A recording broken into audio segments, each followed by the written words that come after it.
Tootle by Gertrude Crampton, illustrated by Tabor Gurgley, read by Ben Hobbes. Far, far to the west of everywhere is the village of Lower Train Switch. All the baby locomotives go there to learn to be big locomotives. The young locomotives steam up and down the tracks, trying to call out the long, sad toot of the big locomotives. But the best they can do is a gay little tootle, and the villagers smile as they listen to the young locomotives practice. Lower Train Switch has a fine school for engines.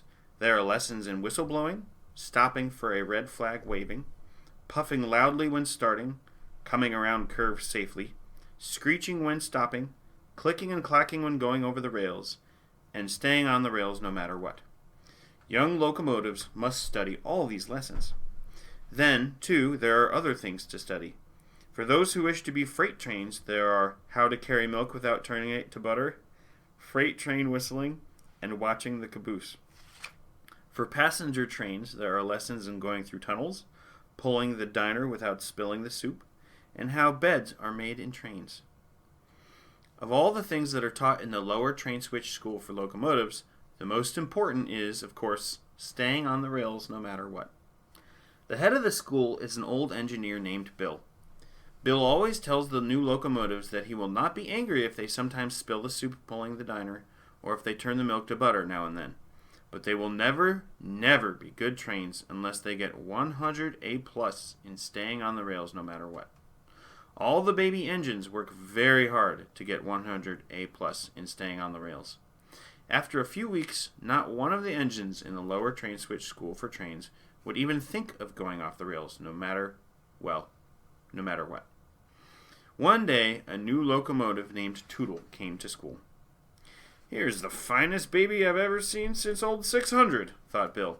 He patted the gleaming young locomotive and said, "How would you like to go up to be the flyer between New York and Chicago?"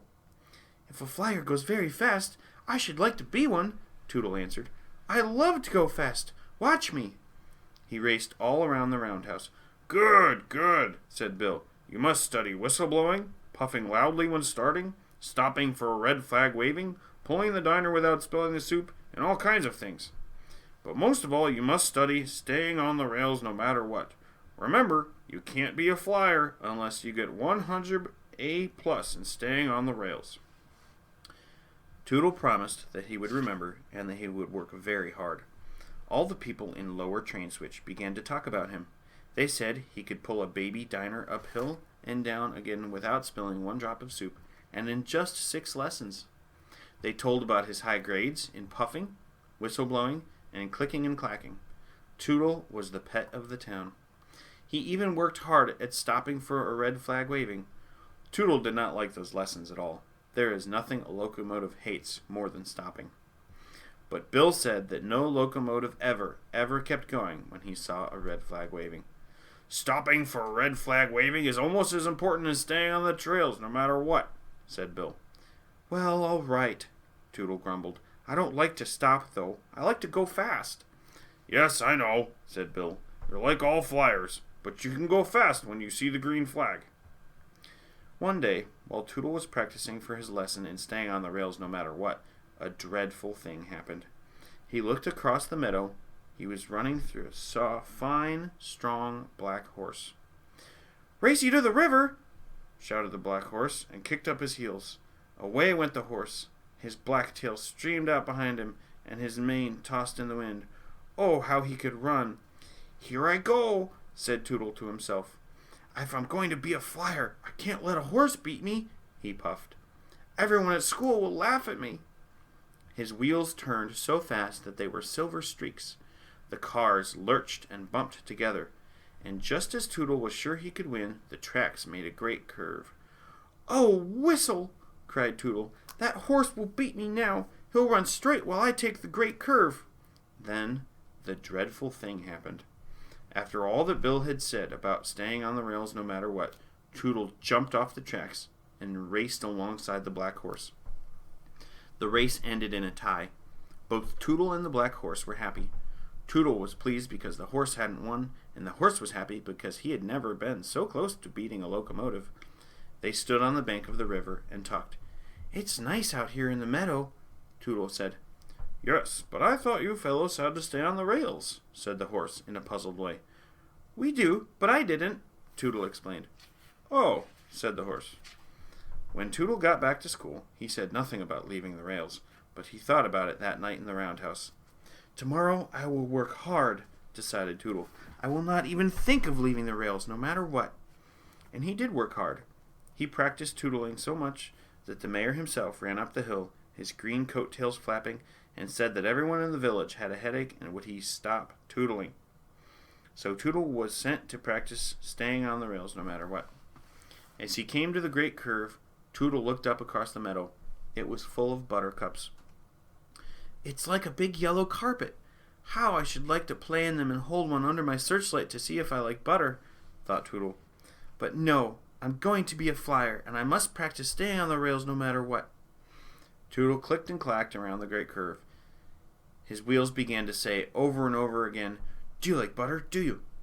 "I don't know," said Tootle crossly, "but I'm going to find out." He stopped much faster than any good flyer ever does, unless he is stopping for a red flag waving.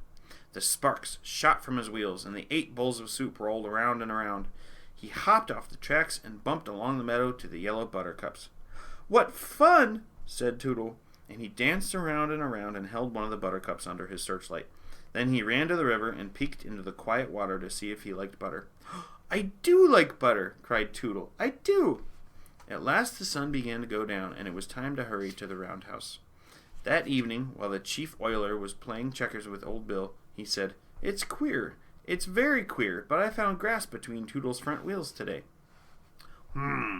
Said Bill. "There must be grass growing on the tracks." "Not on our tracks," said the day watchman, who spent his days watching the tracks and his nights watching Bill and the chief oiler play checkers. Bill's face was stern. "Tootle knows he must get 100 A+ in staying on the rails no matter what if he's going to be a flyer." Next day, Tootle played all day in the meadow. He watched a green frog and he made a daisy chain. He found a rain barrel and said softly, "Toot!" "Toot!" shouted the barrel. "Why, I sound like a flyer already!" cried Tootle. That night, the first assistant oiler said he'd found a daisy in Tootle's bell. The day after that, the second assistant oiler said that he had found hollyhock flowers floating in Tootle's 8 bowls of soup. And then the mayor himself, that he'd said he'd seen Tootle chasing butterflies in the meadow. The mayor himself said that Tootle had looked very silly, too. Early one morning, Bill had a long talk with the mayor himself.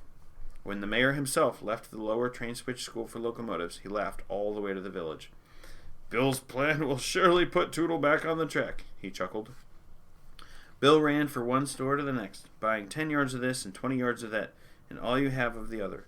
The chief oiler and the first, second, and third assistant oilers were hammering and sawing instead of oiling and polishing. And Tootle? Well, Tootle was in the meadow watching the butterflies flying and wishing he could dip and soar as they did. That afternoon, everyone in Lower Train Switch crowded into the office of the mayor himself. "Yes, yes," they shouted when the mayor himself asked if they wanted to help Tootle. Then the mayor himself said, "Bill has a plan. If you just do as he says, I think we can teach young Tootle how to be a flyer." After that, Bill stood up and said things like this. "Now you know that all locomotives, of course every locomotive, as I say the thing is, and if you will." Then all the people laughed and promised to help. When they went home, each had a piece of 10 yards of this and 20 yards of that nailed to one of the sticks the oilers had hammered and sawed all morning. Not a store in Lower Train Switch was open the next day, and not a person was at home. By the time the sun came up, every villager was hiding in the meadow along the tracks, and each of them had a red flag. They had taken all the red goods in Lower Train Switch and hard work by the oilers, but there was a red flag for everyone. "Today I shall watch the bluebirds very carefully. Perhaps I can find out how they fly," he said to himself, and played a gay little song on his whistle. When he came to the meadow, he hopped off the tracks and rolled along the grass. Just as he was thinking what a beautiful day it was, a red flag poked up from the grass and waved hard. Tootle stopped, for every locomotive knows he must stop for a red flag waving. "I'll go another way," said Tootle. He turned to the left, and up came another waving red flag, this time from the middle of the buttercups. "Oh, whistle," said Tootle, and stamped his cowcatcher hard. "Very well, I will go to the right and play toot toot with the rain barrel." When he went to the right, there was another red flag. There were red flags waving from the buttercups, in the daisies, under the trees, near the bluebird's nest, and even one behind the rain barrel. And of course, Tootle had to stop for each one, for a locomotive must always stop for a red flag waving. Red flags, muttered Tootle. This meadow is full of red flags. How can I have any fun? Whenever I start, I have to stop. Why did I think this meadow was such a fine place? Why don't I ever see a green flag? Just as the tears were ready to slide out of his boiler, Tootle happened to look back over his coal car. On the track stood Bill, and in his hand was a big green flag. Oh, said Tootle. He puffed up to Bill and stopped. This is the place for me, said Tootle. There are nothing but red flags for locomotives that get off their tracks. Hooray! Shouted the people of Lower Train Switch, and jumped up from their hiding places. Hooray for Tootle the Flyer! Now Tootle is a famous 2 miles a minute flyer. The young locomotives listen to his advice. Work hard, he tells them. Always remember to stop for a red flag waving. But most of all, stay on the rails, no matter what. The